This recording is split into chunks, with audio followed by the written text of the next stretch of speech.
آج جب دنیا بھر میں انسانی حقوق کا عالمی دن منایا جا رہا ہے، وہیں مقبوضہ جموں و کشمیر وحشیانہ بھارتی فوجی قبضے کی زد میں ہے۔ مقبوضہ جموں و کشمیر دنیا میں ایک ایسی جگہ ہے جہاں انسانی حقوق سے یکسر محروم ہیں۔ 10 دسمبر 1948 میں اقوام متحدہ کی جانب سے جاری کردہ انسانی حقوق کا عالمی اعلامیہ واقعی کامیابی کا ایک سنگ میل تھا، لیکن کشمیری عوام کے انسانی حقوق کی مسلسل خلاف ورزیاں کی جا رہی ہیں۔ بھارتی فوجی مقبوضہ جموں و کشمیر میں گزشتہ 7 دہائیوں سے انسانی حقوق کے عالمی اعلامیے کی دھجیاں اڑا رہے ہیں۔ انسانی حقوق کے عالمی اعلامیے میں درج 30 بنیادی انسانی حقوق میں سے ایک بھی مقبوضہ جموں و کشمیر میں موجود نہیں۔ 5 اگست 2019 میں آرٹیکل 370 اور 35A کو منسوخ کرنے کے بعد سے بھارت نے مقبوضہ جموں و کشمیر میں اپنے جبر میں مزید اضافہ کیا ہے۔ مودی نے مقبوضہ جموں و کشمیر کو ایک جہنم میں تبدیل کیا ہے۔ کشمیری عوام کو حق خود ارادت کا مطالبہ کرنے کی پاداش میں بے رحمی سے قتل، تشدد کا نشانہ بنانا اور ان کی تذلیل کی جا رہی ہے۔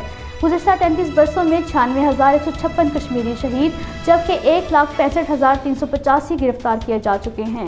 ہستائی مودی حکومت نے 5 اگست 2019 سے انسانی حقوق کی خلاف ورزیوں کے گزشتہ تمام ریکارڈ توڑ دیے ہیں۔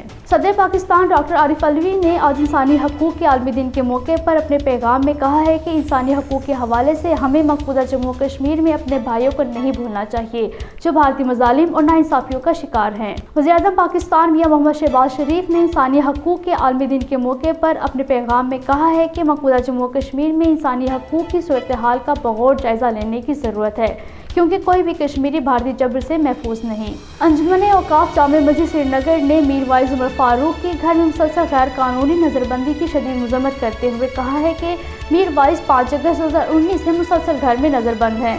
میر وائز عمر فاروق قابض انتظامیہ کی طرف سے گزشتہ 172 جمعہ سے اپنی نقل و حرکت پر عائد پابندیوں کا بڑے عزم و ہمت کے ساتھ مقابلہ کر رہے ہیں۔ بھارتی ریاست اتر پردیش کی علی گڑھ مسلم یونیورسٹی سے کشمیری طالب علم مسرور عباس میر ساکن بھوری پورہ سوپور لاپتہ ہو گیا۔ وہ 10ویں جماعت کا طالب علم اور 2 روز سے لاپتہ ہے۔